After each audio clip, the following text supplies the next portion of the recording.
Assalamualaikum warahmatullahi wabarakatuh. Pada video kali ini kita akan melanjutkan pembahasan yang kemarin, yaitu tentang ukuran letak data. Kalau kemarin kita membahas tentang kuartil, pada video kali ini kita akan membahas desil. Apa sih itu desil?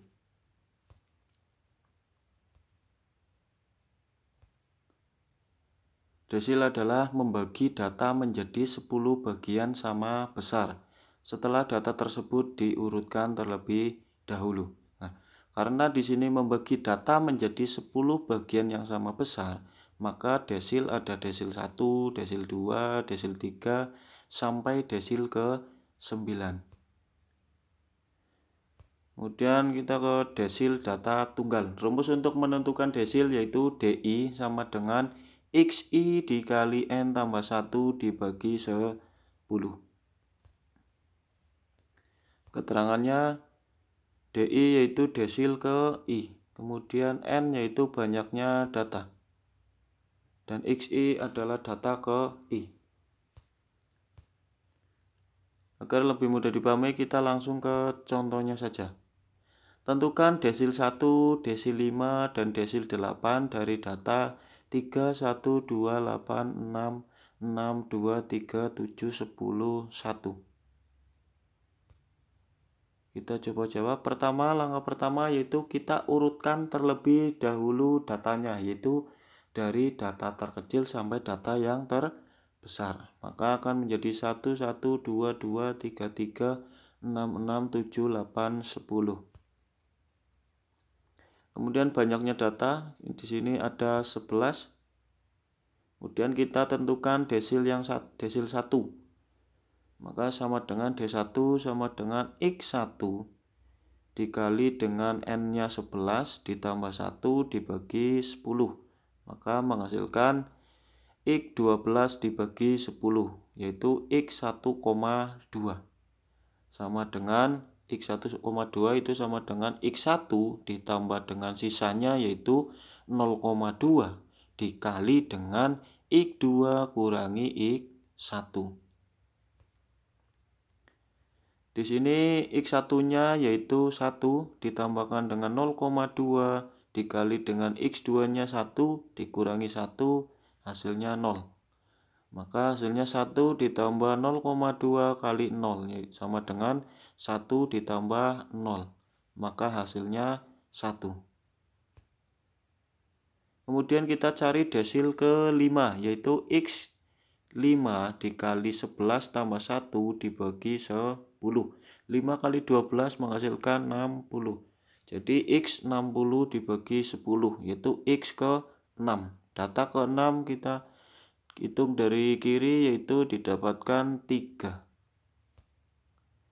Kemudian kita cari desil ke-8.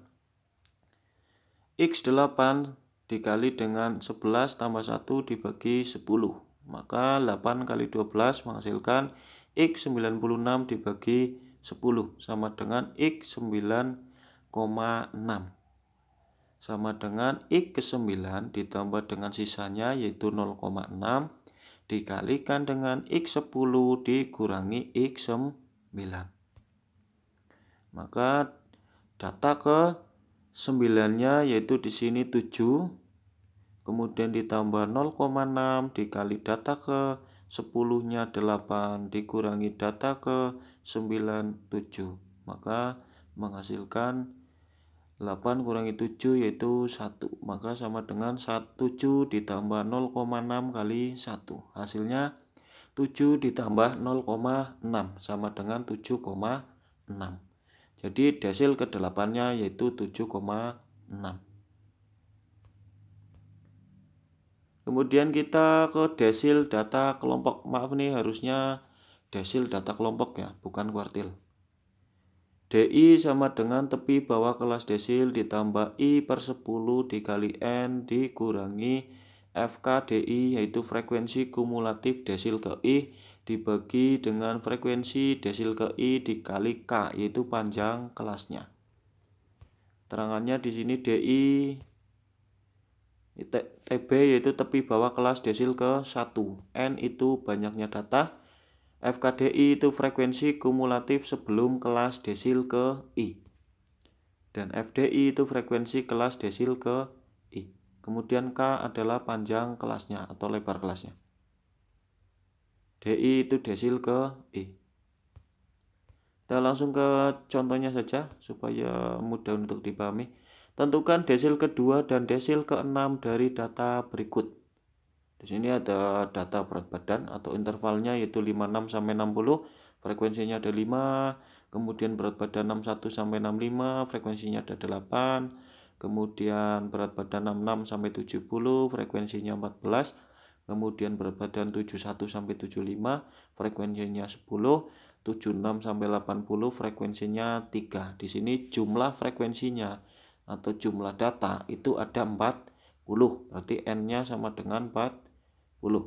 Kita coba jawab desil kedua itu sama dengan 2/10 dikali banyaknya data, yaitu N, sama dengan 2/10 dikali 40.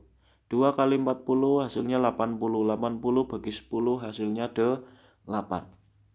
Nah, data ke-8, jika kita hitung frekuensinya, frekuensi kelas yang pertama yaitu masih 5. Berarti belum mencukupi data ke-8. Data ke-8 itu 5 tambah 8, 13. Oh, berarti data ke-8 berada pada kelas 61 sampai 65. Maka tepi bawah kelasnya yaitu batas bawah kelas dari 61 dikurangi 0,5, hasilnya 60,5. Kemudian frekuensi kumulatif desil keduanya yaitu jumlah frekuensi di atas kelas desil keduanya. Desil kedua kan kelasnya ada di 61 sampai 65. Di atasnya itu hanya ada satu kelas, maka frekuensi kumulatif desil keduanya sama dengan 5.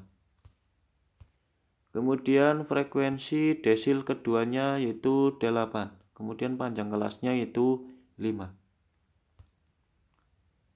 Maka desil kedua sama dengan tepi bawah kelasnya ditambah 2/10 kali N dikurangi frekuensi kumulatif desil kedua dibagi frekuensi desil kedua dikali panjang kelasnya.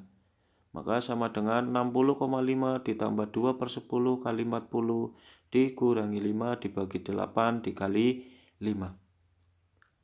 Maka desil keduanya sama dengan 60,5 ditambah 2/10 kali 40, berarti 80/10, hasilnya 8. 8 kurangi 5 dibagi 8 dikali 5.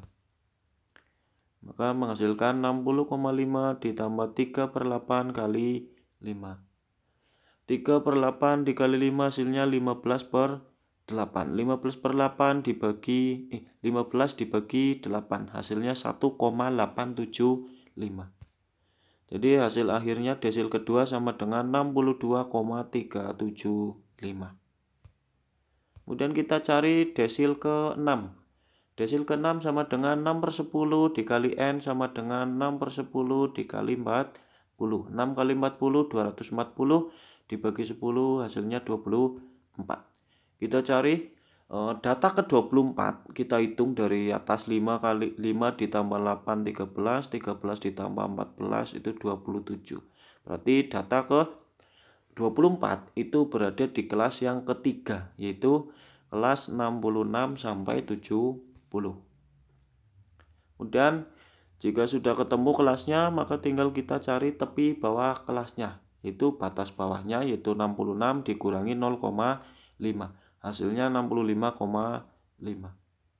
Kemudian frekuensi kumulatif sebelum desil ke-6 yaitu jumlah frekuensi di atas kelas 66 sampai 70. Di situ ada dua kelas. Itu kelas yang pertama frekuensinya 5 ditambah frekuensi kelas yang kedua yaitu 8. Maka hasilnya 13. Kemudian frekuensi dari desil ke-6 yaitu 14. Dan panjang kelasnya yaitu 5 karena 61 sampai 65 itu panjangnya 5. Kemudian kita masukkan ke rumusnya. Desil ke-6 sama dengan tepi bawah kelas desilnya ditambah 6/10 dikali N dikurangi frekuensi kumulatif sebelum desil ke-6 dibagi dengan frekuensi desil ke-6 dikali dengan panjang kelasnya. Sama dengan 65,5 ditambah 6/10 dikali 40 dikurangi 13 dibagi 14. Kemudian dikalikan dengan 5. Maka hasilnya 6/10 dikali 40 itu hasilnya 240 dibagi 10, hasilnya 24. Sekarang tinggal 24 dikurangi 13, maka hasilnya 11/14 dikali 5. 11/14 dikali 5 menghasilkan 55/14. 55 dibagi 14 ternyata hasilnya 3,93. Maka 65,5 ditambah 3,93 hasilnya 69,43. Oke, sampai di sini bisa dipahami untuk desil dari data tunggal dan desil dari data kelompok. Ya, silakan, di sini ada beberapa soal latihan. Silakan dikerjakan. Sekian video kali ini. Wassalamualaikum warahmatullahi wabarakatuh.